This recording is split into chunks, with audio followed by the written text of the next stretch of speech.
이 시간 하나님의 말씀을 보겠습니다. 구약성경 신명기 말씀입니다. 구약성경 신명기입니다. 259면에가 있습니다.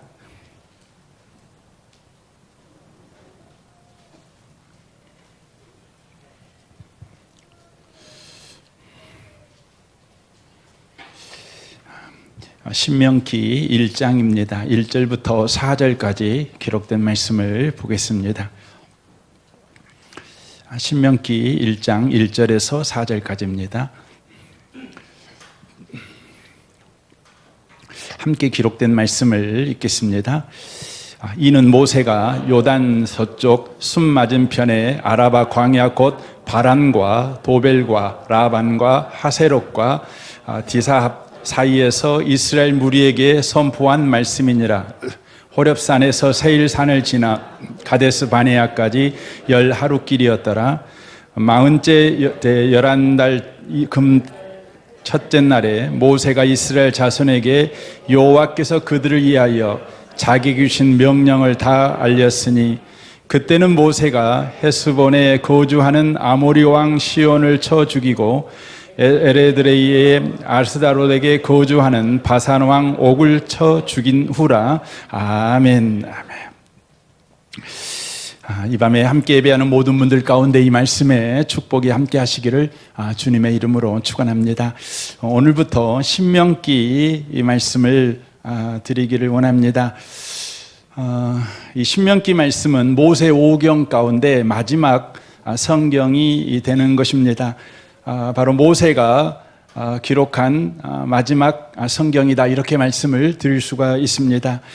모세가 죽기 직전인 120살에 바로 기록한 성경입니다. 그러니까 이 신명기는 모세의 유언의 설교다, 이렇게 말씀을 드릴 수도 있습니다. 에릭슨이라는 사람이 있습니다. 이 사람이 이 인생을 살면서 8단계의 발달 과정을 밟는다고 그런 이론을 그가 말을 했습니다. 그의 이론을 보면 마지막 단계가 바로 노년기입니다. 나이로 보면 65세 이상을 말을 합니다. 노년기에 나타나는 능력이 있답니다. 그 능력은 자아 통합 능력을 갖게 된다는 것이죠.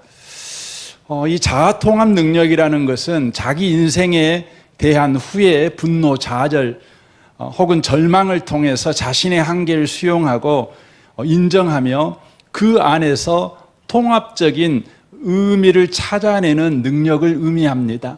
그러니까 우리가 인생을 살아오면서 이 모양 저 모양의 사건 사고를 만나게 됩니다. 사건 사고를 만날 때 어떤 사건에 대해서는 후회하고, 또 어떤 사건에 대해서는 분노하고, 또 어떤 사건에 대해서는 좌절하고 절망하고 하곤 하지요. 하지만 이제 노년기가 되면 이 모든 것을 조각조각으로 이해하는 것이 아니라 통합적으로 이해하는 능력이 생긴다는 것입니다. 그러니까 삶의 조각조각을 모아가지고 하나의 전체 그림으로 보는 능력이 바로 생긴다는 것이죠. 젊은 날에 아무리 애써도 풀리지 않았던 수수께끼 같은 문제가 삶의 큰 그림의 한 조각을 이해해서 필요한 거라는 것을 인식합니다.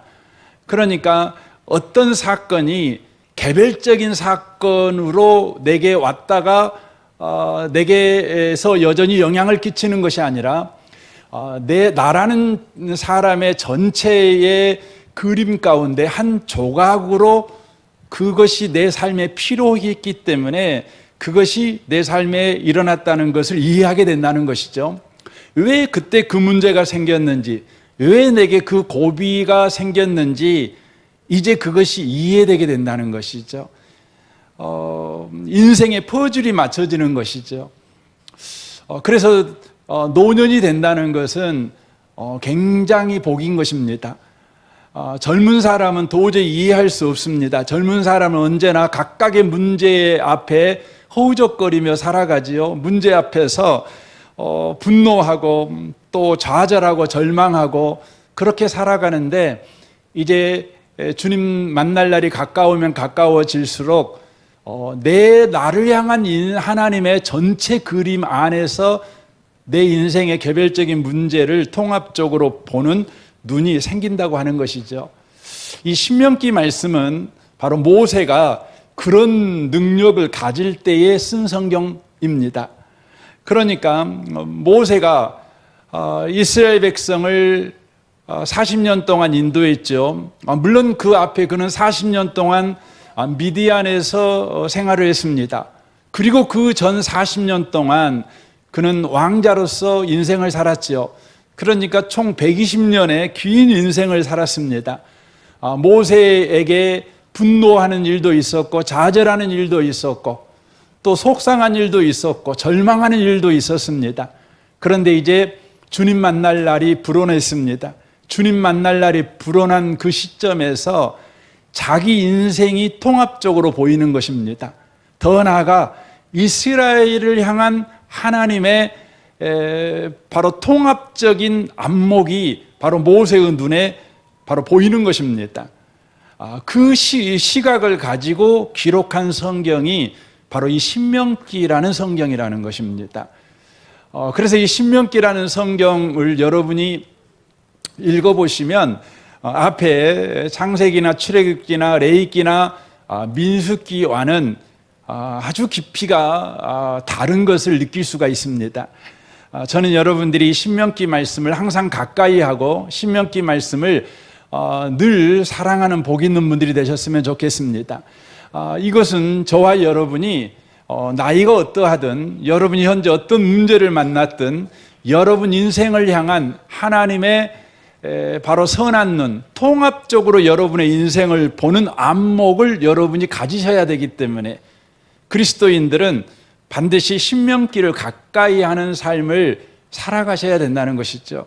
그래서 신명기 6장 6절에서 이렇게 말씀합니다. 오늘 내가 네게 명하는 이 말씀을 너는 마음에 새기고 내 자녀에게 부지런히 가르치며 집에 앉았을 때이든지 길을 갈 때이든지 누워있을 때이든지 일어날 때이든지 이 말씀을 강론할 것이며 너는 또 그것을 내 손목에 매어 기호를 삼으며 내 미간에 붙여 표를 삼고 내 집 문설주와 바깥문에 기록할지니라 라고 말씀합니다. 네가 아버지냐? 그렇다면 너에게 통합적인 안목이 필요하다. 네가 자식이냐? 비록 네가 어린 나이일지라도 네가 그리스도인이라면 네 인생을 통합적으로 보는 눈이 꼭 필요해. 자녀에게 그런 눈을 가질 수 있도록 가르쳐야만 해. 그래서 이 신명기 말씀을 주야로 가르쳐야 된다. 들어올 때든지 나갈 때든지 문설주에 이 말씀을 기록하고 손목에 메어서 그들이 늘 이 말씀을 알도록 해줘야 된다. 이렇게 말씀합니다. 더 나아가 신명기 17장 18절을 보십시오.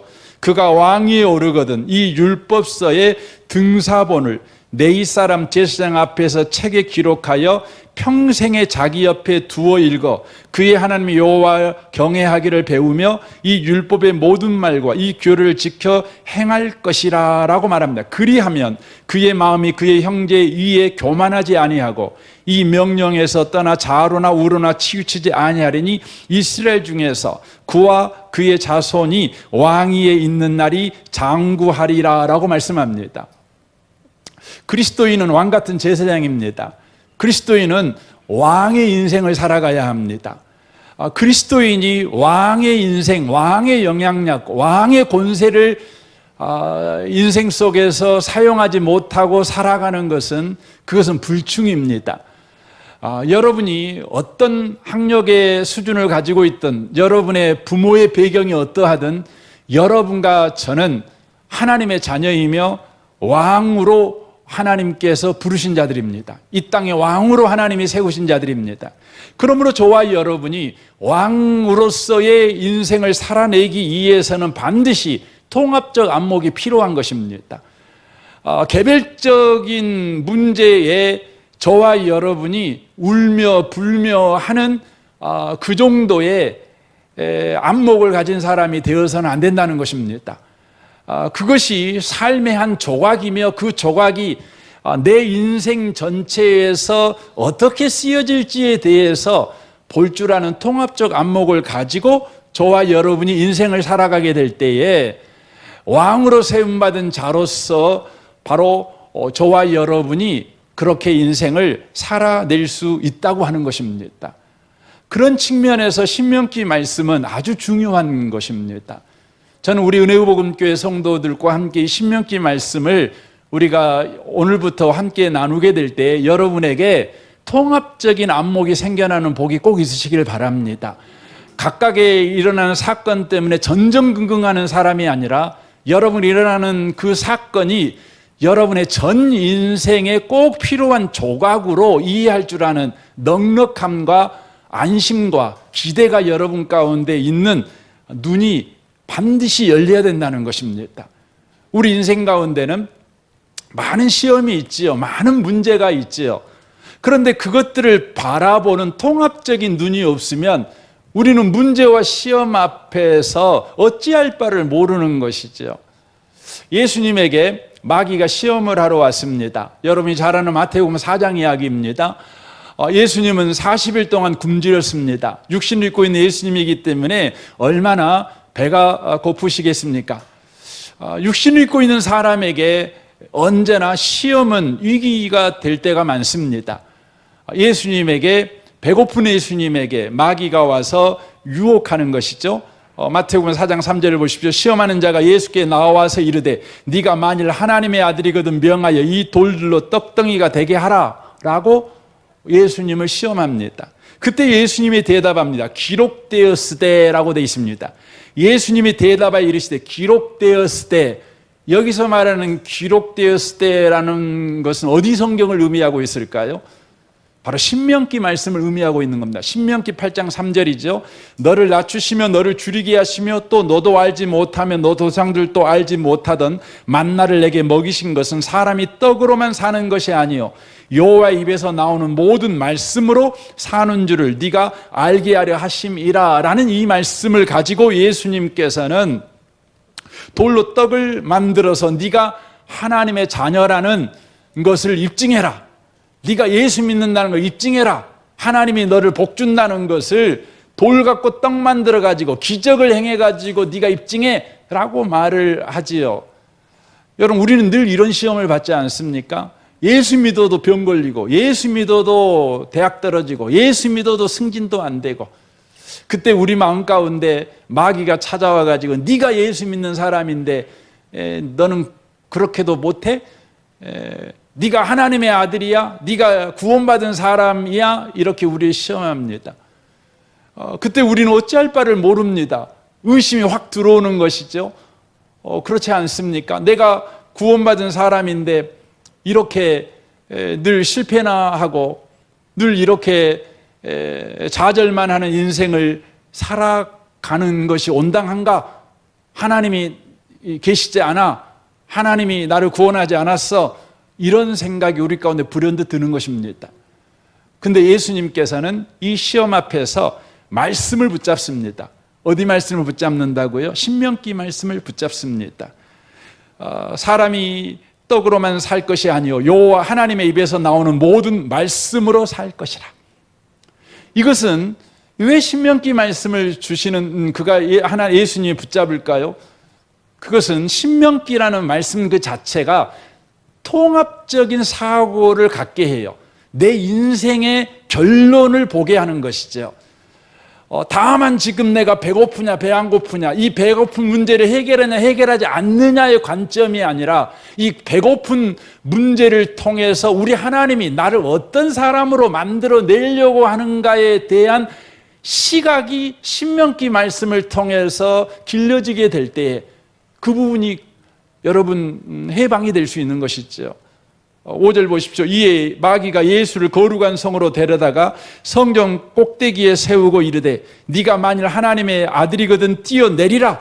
기록됐을 때 그가 너를 위하여 그의 사자들을 명하리니 그들이 손으로 너를 붙들어 발이 돌에 부딪히지 않게 하리로다 하였느니라 라고 말합니다. 이때 예수께서 이르시되 또 기록되었을 때 라고 말합니다.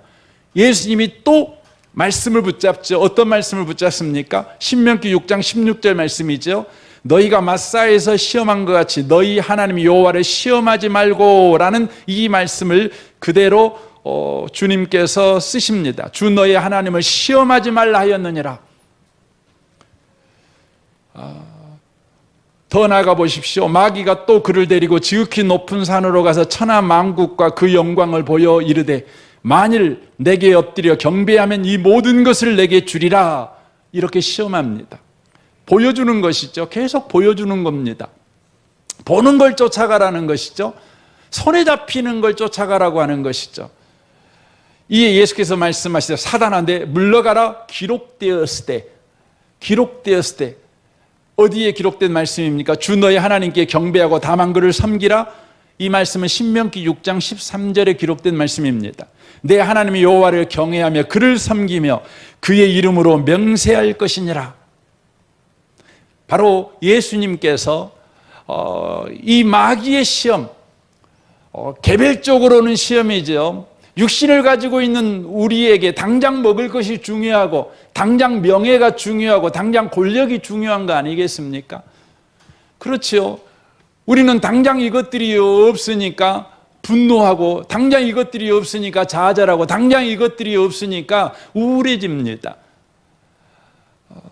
그런데 알고 보면 우리에게 통합적인 바로 사고, 통합적인 관점이 없기 때문에 이 문제가 생기는 것이죠.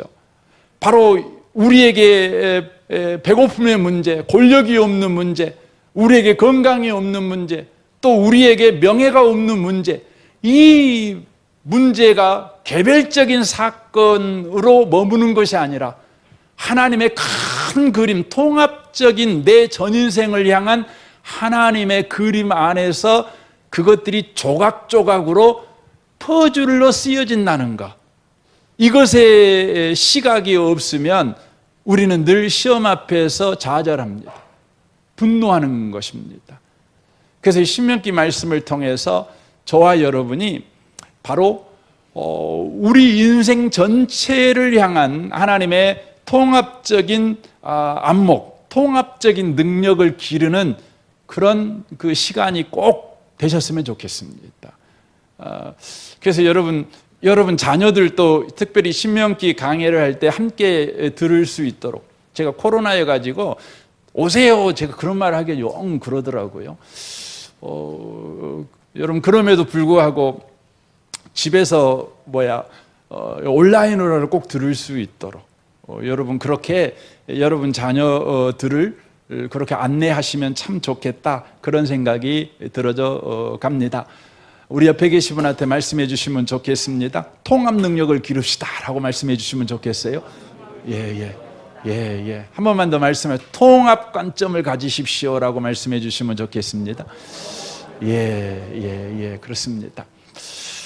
이 신명기 말씀은 제목이 우리에게 가르쳐 주고 시사하는 바가 참 많습니다. 우리가 지금 보는 게 신명기이지 않습니까?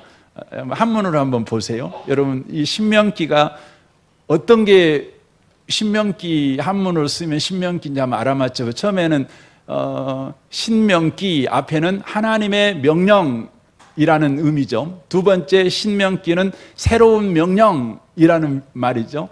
세 번째는 이 신자가 되풀이하다는 신자입니다. 되풀이하는 명령. 그래서 다 신명기인데 어느 신명기가 맞는 신명기일까요?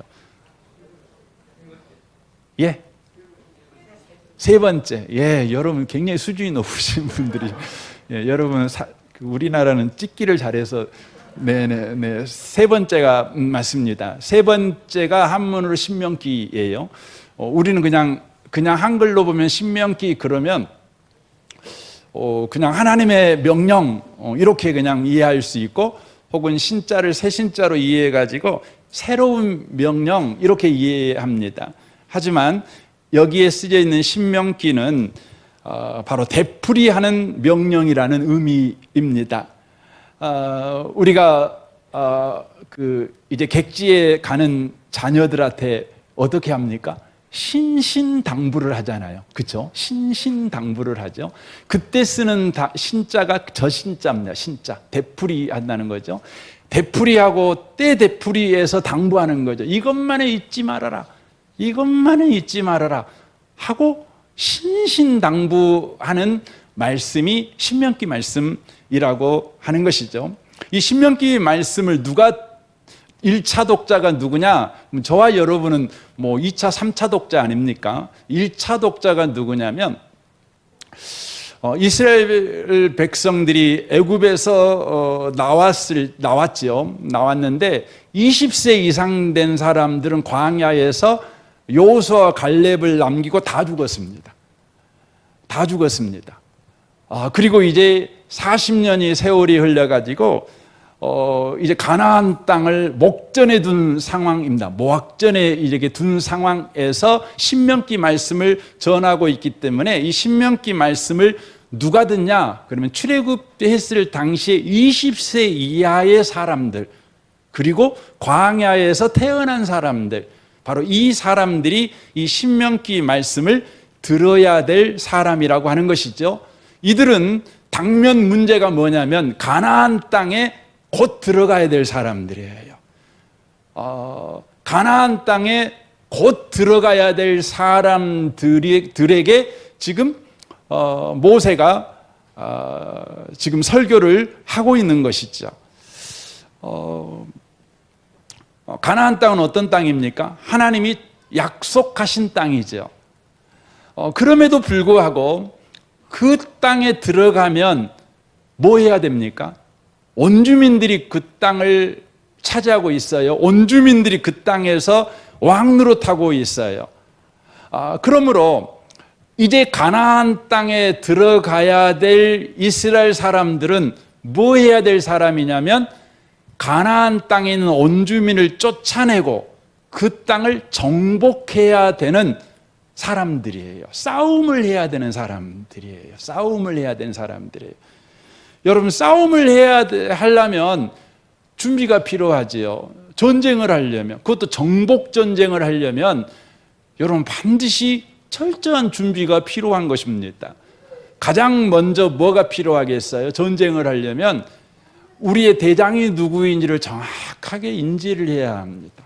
그리고 내가 누구인지를 또 정확하게 저와 여러분이 알아야 합니다. 그리고 우리가 써야 될 무기가 뭔지를 또 알아야 되고, 또 가서 싸움할 때의 승리의 전략이 무엇인가를 알아야 하는 것이죠. 이 네 가지를 기본적으로 알아야 전쟁에서 여러분 승리할 수 있는 겁니다. 다시 말씀드릴까요? 우리의 대장이 누군지, 그리고 나는 누구인지, 그리고 우리가 써야 될 무기는 무엇이고, 또 승리의 전략은 무엇인지를 알아야 된다는 것이죠. 이것을 잊어먹어 버리는 그 순간 여러분 전쟁터에 가면 죽을 수밖에 없는 거 아니겠습니까? 전쟁은 2등을 허락하지 않죠. 전쟁은 이겨야 되는 것이죠. 죽느냐 사느냐의 문제 아닙니까? 그러므로 이스라엘 백성들은 이제 전쟁을 하러 가야 됩니다. 그러므로 모세가 전쟁터를 향해 나아가는 그들에게 가볍게 너희들이 들어도 좋고 안 들어도 좋고 기억해도 좋고 기억 안 해도 좋고 이런 식으로 말할 수는 없지요. 신신당부할 수밖에 없죠. 절대 잊어먹어버리면 안 된다. 절대 기억해야 된다. 이것은 바로 죽고 사는 문제이다. 네가 지금부터 칼 위에 선 인생을 살아가게 될 것인데 너희들이 바로 그 위에서 놀라운 승리를 경험하길 원한다면 이 말씀만은 절대 잊어먹어버리면 안 된다. 바로 이 말씀인 것이죠. 이것이 이스라엘 백성에게 한 바로 신명기의 말씀입니다. 그렇다면 저와 여러분에게는 이 신명기 말씀을 왜 읽어야 합니까? 이것은 지금 가나안 땅에 가서 전쟁해야 될 이스라엘 백성에게 필요한 말씀이라면 당장 우리는 뭐 전쟁하는 건 아니잖아요. 그런데 우리에게 이 신명기 말씀이 바로 필요한 것입니까? 그것은 저와 여러분이 바로 영적으로 보면 전쟁 가운데 있기 때문에 그렇습니다. 이스라엘 백성들은 이미 구원받은 하나님의 백성입니다. 그리고 그들에게 하나님의 약속하신 가나안 땅에 이제 들어가는 것입니다. 이미 그들이 구원받았고 하나님이 약속하신 땅에 그들이 들어감에도 불구하고 그 땅에 들어가면 온 주민들을 정복하는 전쟁을 해야 되는 것이죠. 이와 같이 영적으로 보면 저와 여러분은 이미 구원받은 사람입니다. 그리고 우리의 인생은 우리 하나님께서 예수로 만드셔서 약속으로 주신 인생이에요. 그렇죠. 그럼에도 불구하고 우리 인생 속에 우리 안에 옛사람이 있어요. 옛사람이 있어요. 온 주민이 가나안 땅에서 왕노릇하듯 우리의 심령 속에 바로 온 주민인 옛사람이 지금 왕노릇하고 있는 거예요. 그래서 저와 여러분은 이 옛사람 온 주민과 전쟁을 해야 되는 것이죠. 싸워야 되는 것이죠. 그리하여서 저와 여러분이 바로 하나님이 주신 이 인생 속에서 하나님의 승리, 하나님 나라를 회복해 가는 삶을 저와 여러분이 반드시 살아내야 된다고 하는 것입니다. 여러분, 우리가 신앙생활을 해갈 때 우리의 신앙의 현실을 이해 못할 때가 많이 있어요. 오해할 때가 많아요. 그게 뭐냐면 저와 여러분이 은혜 받으면 죄가 생각이 안 난다고 생각을 해요. 은혜 받으면 시험들도 없다고 생각을 해요. 은혜 받으면 분노할 것도 생각도 안 나고 마음이 평안하고 좋다고 생각을 해요. 여러분, 그렇지 않습니다. 은혜를 받아도 죄질 생각을 합니다. 여러분, 은혜를 받아도요, 여러분 시험이 여러분과 저에게 일어납니다. 은혜를 받아도 화나는 건 화나는 거예요. 왜 그럴까요? 그 이유를 야고보서 4장 1절에 이렇게 말씀합니다. 여러분은 이 모든 형편없는 싸움과 다툼이 어디에서 비롯된다고 생각하십니까? 그렇죠. 여러분, 예수 믿고도 죄 생각하고 분노가 일어나고 미운 사람은 여전히 믿고 그러면 여러분과 제가 실망스럽지요. 예수 믿는 내가 왜 이 정도밖에 안 되는가? 나는 큐티도 잘하고 새벽기도도 안 빼먹고 예배 때마다 은혜 받는 사람인데 나는 이제 교회에서 이렇게 직분을 받은 사람인데 왜 나는 이 모양 이 꼴인가? 이 좌절이 생깁니다. 왜 이런 형편없는 인생을 내가 여전히 살아가는가? 이런 생각을 합니다. 계속 보십시오. 그냥 일어나는 일이라고 생각하십니까? 곰곰이 생각해 보십시오. 그런 일이 일어나는 것은 여러분이 자기 마음대로 하려 하고 싸워서라도 그렇게 하려는 마음이 여러분 깊은 곳에 있기 때문입니다 라고 말씀해요. 우리의 깊은 마음 속에 옛사람이 있기 때문이라는 거예요. 그러니까 은혜 받아도 저와 여러분은 죄질 생각이 납니다. 그렇습니다. 죄질 생각이 난다는 것입니다. 문제는 뭡니까? 그걸 여러분과 제가 인정해야 죄질 생각이 나오는 것이에요.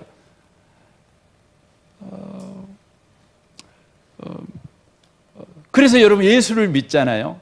그러면 여러분과 제가 꼭 알아셔야 되는 것은 바깥의 적은요, 주님이 싸워주십니다. 주님이 다 싸웠어요. 이제 저와 여러분은 내 안에 있는 적과 싸움하는 일을 해야 되는 거예요. 여러분, 이스라엘 역사를 한번 봐보세요. 이스라엘 역사를 보면 애굽의 바로와 누가 싸웠느냐? 여러분, 모세가 이스라엘 사람들이 싸운 게 아니에요. 하나님이 친히 싸웠어요. 그렇죠? 홍해바다 앞에서 누가 싸웠죠? 주님이 싸웠어요. 여러분, 광야 생활할 때 먹고 사는 문제 있지 않습니까? 그때 주님께서 친히 만나와 메추라기를 주셨어요. 주님이 외적인 적, 아말렉과의 전쟁도 외적인 적이잖아요. 이 적도 주님이 친히 싸워서 이겨주셨어요.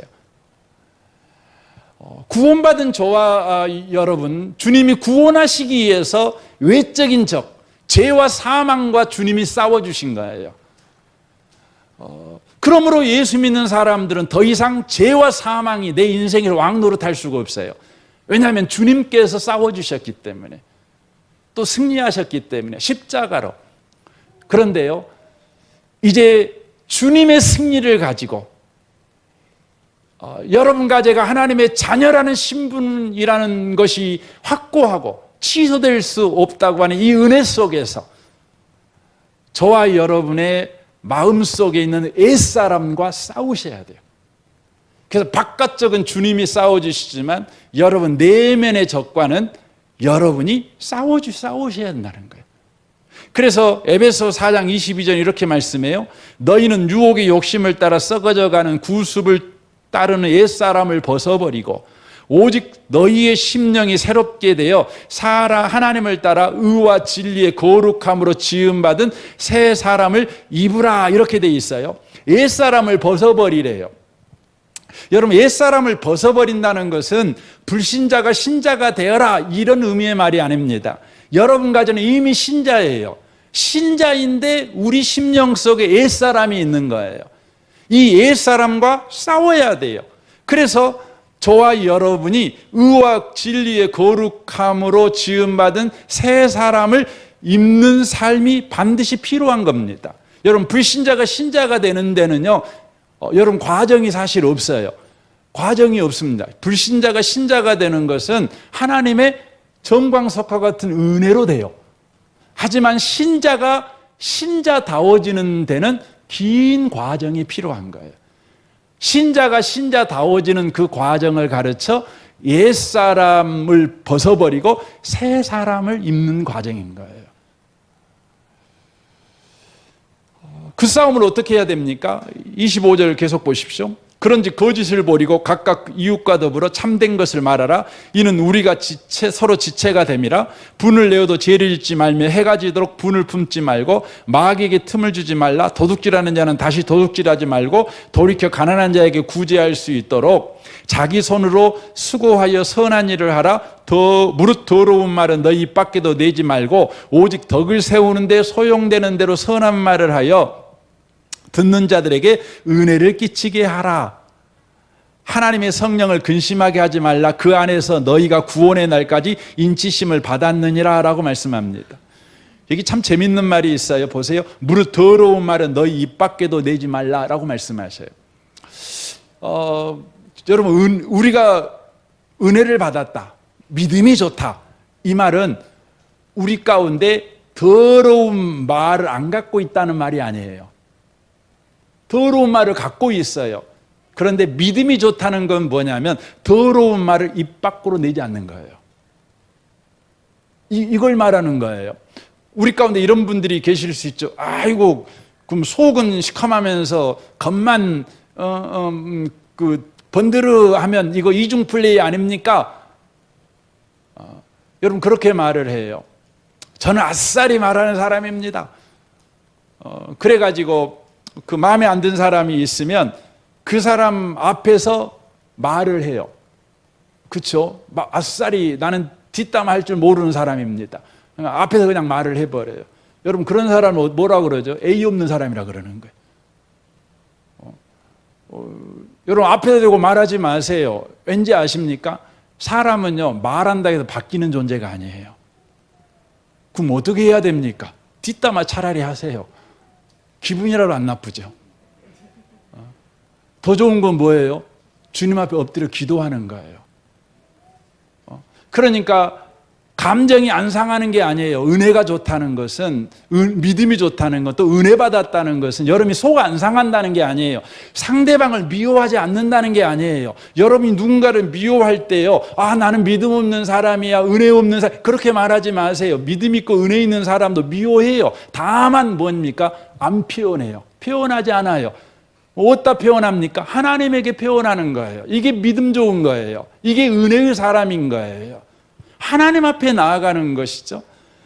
여러분, 우리가 인생을 살면서 가장 많이 부딪히는 것이 뭡니까? 마음에 드는 사람이 없다는 거예요. 여러분, 마음에 드는 사람이 있을 겁니다. 그런데 여러분, 끝까지 마음에 드는 사람은 없어요. 저보고 목사님, 저는 목사님 같은 분 못 만나본 적이 없습니다. 너무 귀하시네. 이렇게 하신 분들 많아요. 근데 끝까지 그러신 분은 나 못 봤어요. 저도 그렇습니다. 저도 여러분 보면 너무 은혜스럽고 좋아요. 근데 끝까지 그런 건 아니에요. 제가 속 태를 안 내서 그러지. 태를 안 내는 거예요. 왜 태를 안 냅니까? 이게 믿음인 거예요. 그럼 제가 태 안 내면 속 터져 죽지요. 그러니까 엎드려서 주님 하고 기도하는 거예요. 그래서 골방 가서 기도하라고 주님이 말씀하는 거. 혹시 가서 이 명단 다 발표해 보라고. 대표 기도할 때는 하면 시험 드니까 또. 누구나 그렇습니다. 섭섭하고 서운하고 밉지요. 다 그렇습니다. 그런데 그 사람 앞에서 자기의 서운함을 말하고 자기의 감정을 표현하고 이런 사람은 어떤 사람이에요? 그 사람이 믿음 없는 사람이에요. 그 사람이 사랑 없는 사람이에요. 한번 봐보세요. 고린도전서 13장을 한번 보십시오. 내가 사람의 방언과 천사의 말을 할지라도 사랑이 없으면 소리나는 구리와 울리는 꽹과리가 되고 내가 예언하는 능력이 있어 모든 비밀과 모든 지식을 알고 산을 옮길 만한 모든 믿음이 있을지라도 사랑이 없으면 내가 아무것도 아니요 내가 내게 있는 모든 것으로 구제하고 또 내 몸을 불사르게 내줄지라도 사랑이 없으면 내게 아무 유익이 없느니라. 사랑은 오래 참고 온유하며 시기하지 아니하며 자랑하지 아니하며 교만하지 아니하며 무례히 행하지 아니하며 자기의 유익을 구하지 아니하며 이렇게 쭉 등장합니다. 그러니까 뭡니까? 여러분이 마음에 안 드는 사람이 있다 그래가지고 그 사람에게 가서 그냥 당신 마음에 안 들어 고쳐 이렇게 말하는 건 무례한 거예요. 그건 뭐예요? 사랑이 없는 거예요. 울리는 꽹과리 같은 거예요. 그렇습니다. 그렇습니다. 이 신명기 말씀은 이제 저와 여러분이 통합적인 관점을 갖게 해요. 결국은 이 통합적인 관점을 가져야만 영적 전쟁에서 승리할 수 있어요. 영적 전쟁에서, 즉 옛사람을 여러분이 다룰 수 있는 실력이 생기는 거죠. 옛사람이 여러분의 심령에 발동할 때 그리스도인들이 좌절하잖아요. 절망하잖아요. 그렇잖아요. 우리 그렇습니다. 그래서 그냥 하나님에게 서운해하고 낙심합니다. 왜냐하면 통합적으로 볼 줄 몰라요. 하나님께서 내 인생에게 주신 구원, 가나안 땅이 바로 옛사람과 전쟁하여 새사람을 입는 싸움이라는 것에 대한 이해를 못 갖는 거죠. 그래서 내게 옛사람이 일어날 때마다 좌절하고 절망하고 주저앉고 믿음이 뭐 이래 그렇습니다. 또 누군가를 볼 때도 그렇죠. 누군가를 볼 때에도 함부로 평가하고 함부로 그러거든요. 여러분, 우리는 로마서 8장 1절 2절을 너무너무 잘 알잖아요. 그리스도 안에 있으면 뭐가 없다고요? 정죄함이 없어요. 그리스도 안에 있는 사람은 정죄함이 없다는 말은 뭐냐면 그리스도 안에 있는 사람은 정죄하면 안 돼요. 절대 정죄하면 안 돼요. 정죄하면 안 돼요.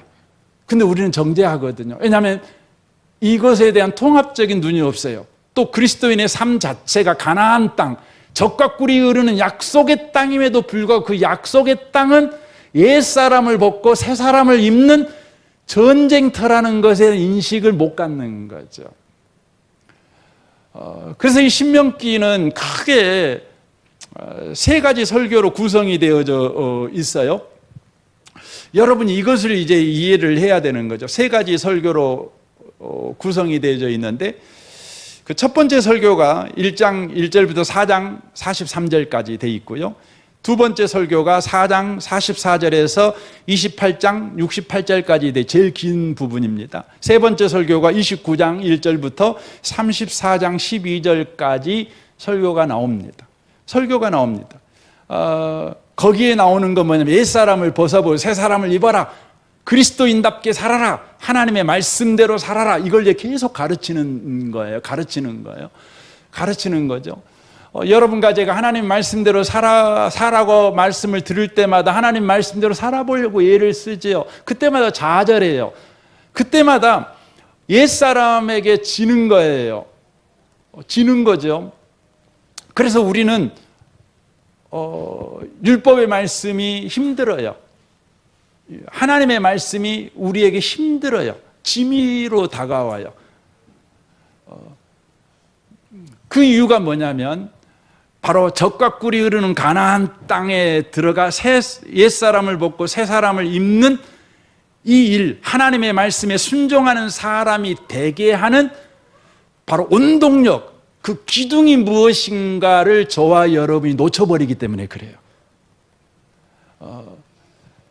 그래서 이 신명기에 세 편의 설교가 있다고 말씀드렸죠. 이 세 편의 설교를 여러분 읽어보시면 다 무슨 말이냐면 하나님 말씀대로 살아라, 그 말씀이에요. 다 옛사람 벗어버리고 새 사람, 그냥 옛날 습관 쫓아가지 말고 하나님 말씀을 쫓아 살아라.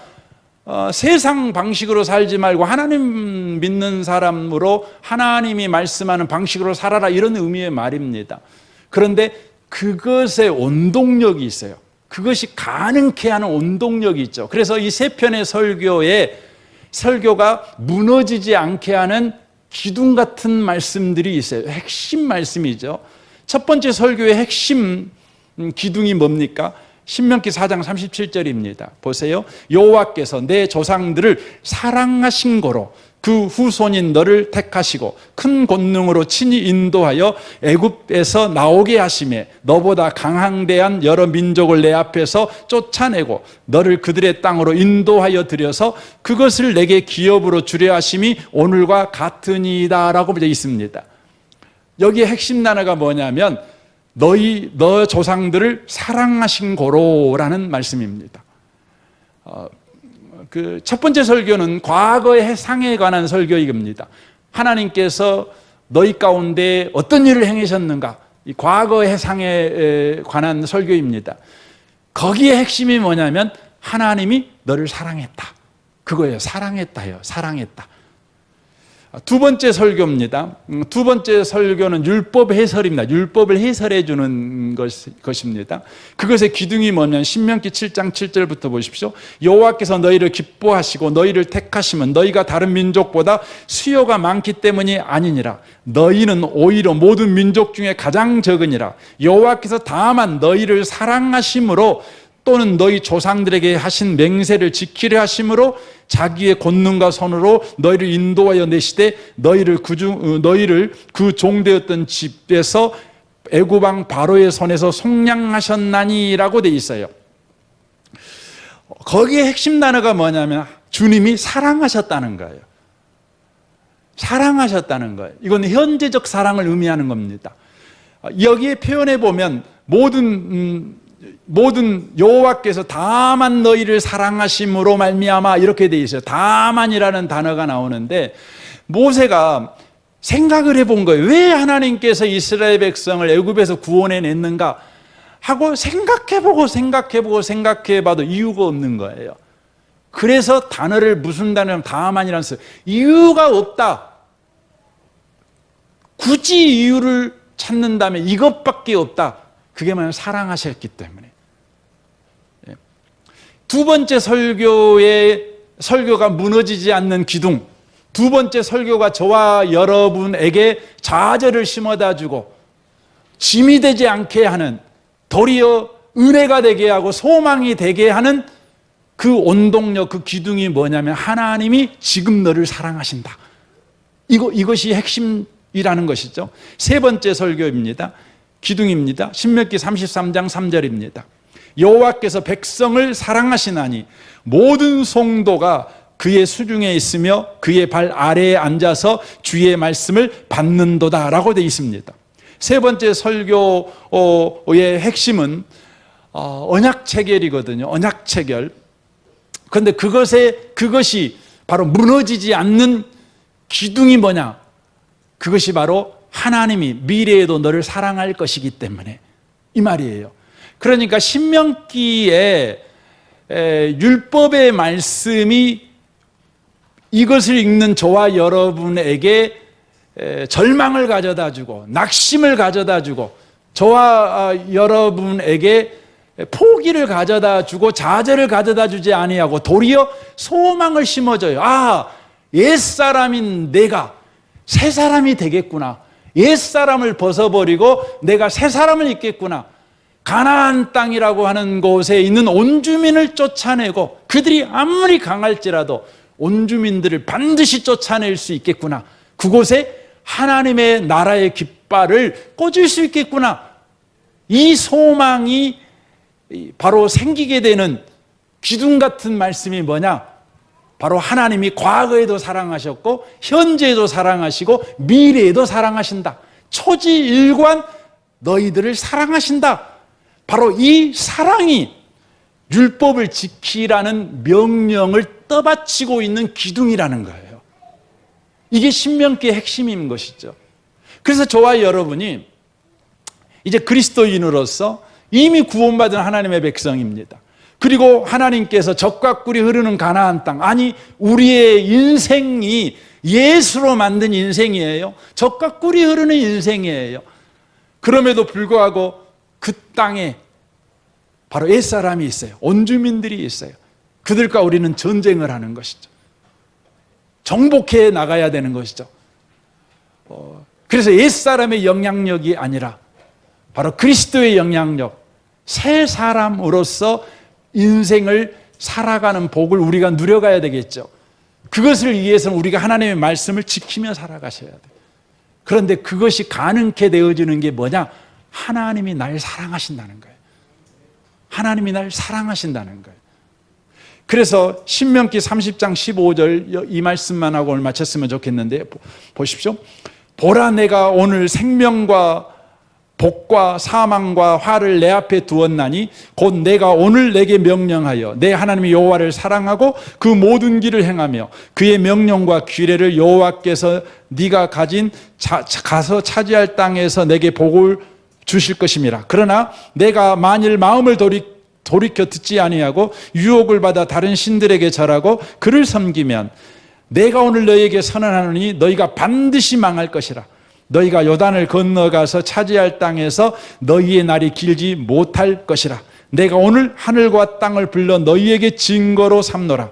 내가 생명과 사망과 복과 저주를 내 앞에 두었은즉 너와 내 자손이 살기 위하여 생명을 택하고 내 하나님 여호와를 사랑하고 그의 말씀을 청종하며 또 그를 의지하라. 그는 내 생명이시요 내 장수이시니 여호와께서 내 조상 아브라함과 이삭과 야곱에게 주리라고 맹세하신 땅에 내가 거주하리라라고 말씀합니다.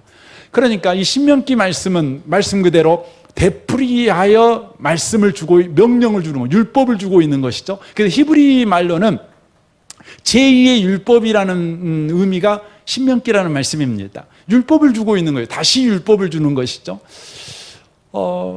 근데 신명기를 여러분이 잘못 읽으면 그렇게 읽는 것이죠. 율법의 말씀을 지키면 복받고 어기면 저주받고 이렇게 성경을 봅니다. 왜냐하면 신명기 30장에 그렇게 돼 있거든요. 네 앞에 생명과 복과 사망과 화를 네 앞에 딱 둔다는 거예요. 그래서 지키면 생명과 복이고 못 지키면 사망과 화라는 거죠. 그래서 여러분이 신명기 읽을 때요 겁나는 거예요. 그래서 신명기 28장을 읽을 때 뭐 15절까지입니까? 거기까지는 너무너무 들어가도 복받고 나가도 복받고 너무너무 좋아요. 근데 뒷부분에 가면 이래도 저주받고 저래도 저주받고 저주가 더 길게 나오거든요. 그러니까 싫어요. 이것은 여러분이 신명기를 관통하는 것이 하나님의 사랑이라는 것을 이해하지 못한 데에서 나온 오해예요. 여러분, 이 신명기 말씀은 누구에게 준 말씀이냐? 이것이 굉장히 중요해요. 신명기 말씀은 이미 구원받은 사람에게 주신 말씀이에요. 중요한 거예요. 여러분, 우리가 구원받기 전에는 우리 앞에 뭣밖에 놓여 있지 않죠? 구원받기 전에는 우리 앞에 여러분 저주하고 사망밖에 없어요. 여러분이 율법을 지키든 율법을 안 지키든 여러분과 저는 저주와 사망이 운명인 인생이에요. 아담의 후손이니까. 그렇죠? 우리는 그런 자입니다. 그런 자입니다. 그런데 주님의 크신 은혜로 저와 여러분이 구원받았어요. 구원받으니까 우리 주님께서 우리 앞에다가 딱 펼쳐놓은 거예요. 생명, 복, 저주, 사망을 딱 펼쳐놓고 네 선택해. 이렇게 말한 거예요. 이건 뭘 말하는 거죠? 너는 자유인이다. 그걸 말하는 거예요. 너에게는 희망과 기회가 너의 앞에 내가 펼쳐놨다. 그 말을 말하는 거예요. 그래서 어기면 너 저주받고 지키면 복받아. 이게 중요한 것이 아니라 여기에서 하나님의 마음을 알 수 있는 거예요. 하나님이 이 신명기 말씀을 통해서 구원받기 전 하나님의 백성이 아니었을 때 저와 여러분에게는 무조건 저주와 사망밖에 없는 거예요. 아무리 인생을 잘 살아도, 아무리 많은 종교에 헌신하고 또 많은 사람한테 저 사람은 법 없이도 살 수 있어 이런 이야기 듣고 살아도 저 사람은 천국 갔을 거야. 사람들이 이구동성으로 말하는 그런 인생을 살았어도요, 여러분 예수 안 믿으면 저주와 여러분 지옥이 그들의 운명이에요. 운명이에요. 그 이상도 아니고 그 이하도 아니에요. 이게 여러분 정해진 거예요. 그런데 저와 여러분에게 하나님의 은혜가 임해가지고 이제 저와 여러분은요 하나님의 자녀가 됐어요. 여러분이 율법을 어긴다고 해서 하나님의 자녀가 안 되느냐, 구원이 취소냐, 그게 아니에요. 여전히 구원받은 자예요. 아멘 하십시오. 여러분, 여러분은 여전히 하나님의 백성이에요. 여러분은 여전히 천국 갈 거예요. 문제는 뭐냐면 저와 여러분이 천국 가기 전에 이 땅에서 천국을 경험하는 삶, 그래서 천국을 울며 겨자 먹기로 가지 아니하고 즐겁게, 죽음이 점점 가까우면 가까울수록 여러분 스데반 집사와 같이 주 예수가 뻘떡 일어나서 두 팔 벌려 자기를 환영하는 그 환상을 보면서 죽음 속을 향해서 즐거이 들어가는 거죠. 하지만 너무나 많은 그리스도인들이 죽을 때 보면 겁내요. 겁나요. 왜 그렇습니까? 우리 주님께서 주신 인생 속에서 그리스도인의 승리를 경험을 못한 거예요. 그리스도인의 영광을 경험을 못하는 거예요. 그러니 예수 믿는 사람도 여전히 구하는 것이 뭡니까? 물론 여러분 주님이 부르기 전까지는 여러분 건강하게 사십시오. 근데도 우리의 기도가 잘 오래 살게 해 주십시오. 건강하게 해 주십시오. 이거 외에는 없어요. 얼마나 안타까운지 몰라요. 사랑하는 성도 여러분, 예수 믿는 사람 앞에는요 복과 저주가 딱 놓여 있어요. 그것은 네가 안 지키면 너 저주받을 거야, 이것을 강조점을 두고 있는 것이 아니라 너는 이제 선택할 수 있는 기회가 주어진 사람이야. 너는 자유인이야. 너는 하나님의 사람이야. 너는 이미 구원받은 사람이야. 너에게 장래와 미래를 주는 게 내 뜻이야. 그러니까 하나님의 말씀대로 마음껏 살아봐봐. 이것을 말씀하는 거예요. 이것을. 그래서 여러분 여기에서 기록된 말씀은 복과 저주를 준다. 그래서 신명기 말씀은 신명기 1장 1절이 이렇게 돼 있어요. 이는 모세가 요단 저쪽 숲 맞은편 아라바 광야 곧 바란과 도벨과 라반과 하세롯과 디사합 사이에서 이스라엘 무리에게 선포한 말씀이니라 라고 돼 있어요. 선포한 말씀이라는 거예요. 여기서 선포한 말씀이라는 법으로 주신 말씀이다. 법이다. 법을 선포하고 있다. 이 말이 아니고 여러분 선포한 말씀이 뭐죠? 설교예요. 설교. 설교가 선포된 말씀이 설교거든요. 여기에서 설교라는 단어가 나온 거예요. 여러분 설교는 뭡니까? 설교는요, 설교는 말 그대로 설자가 해설한다는 거예요. 해설. 풀어서 우리에게 가르치는 말씀이에요. 풀어서 가르치는 말이에요. 그러니까 이 신명기는 법으로 주는 말씀이 아니에요. 법은요 어기면 여러분 범법자가 되는 거예요. 그런데 여러분 해설한다는 건 뭡니까? 해설한다는 것은 우리에게 우리의 신분과 우리의 형편과 우리의 사실을 설명해 주는 거예요. 그리고 하나님의 말씀이 어떤 하나님의 의도와 뜻을 갖고 있는지를 우리에게 설명해 주는 거예요. 목적이 신명기가 그렇다는 거예요. 저는 이곳에 계신 복 있는 분들 신명기 이제 쭉 해가면서 여러분의 삶에 진짜 자유가 임하시길 바랍니다. 여러분이 진짜 예수 믿는 게 이렇게 좋구나, 이것을 누려가는 그런 복 있는 신명기와의 만남이 꼭 되시기를 주님의 이름으로 축원합니다. 아멘. 우리 같이 이 시간 기도했으면 좋겠습니다.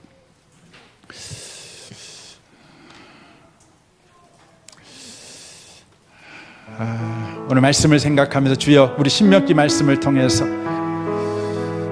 우리는 개별 각각의 사건 사고를 통해 울며 불며 절망하고 낙심하고 분노하고 그렇게 살았는데, 주님, 우리가 우리를 향하신 하나님의 그림, 통합적인 관점을 갖는 우리의 시각을 얻는 은혜가 우리 가운데 있기를 원합니다. 하나님의 사랑이 우리 인생을 관통하고 있음을 보게 하십시오. 율법이 무너지지 않는 건 하나님의 사랑 때문임을 우리가 놓치지 않고 이 신명기 말씀을 통해 하나님의 사랑을 만나게 하여 주옵소서. 하나님의 나라를 경험하는 우리가 되게 하시옵소서. 천국이 사모되게 하시고 아멘 주 예수의 오시옵소서. 예수의 오심을 사모하는 우리의 신앙이 되게 하여 주옵소서. 우리 같이 이 시간 한번 기도하기를 원합니다.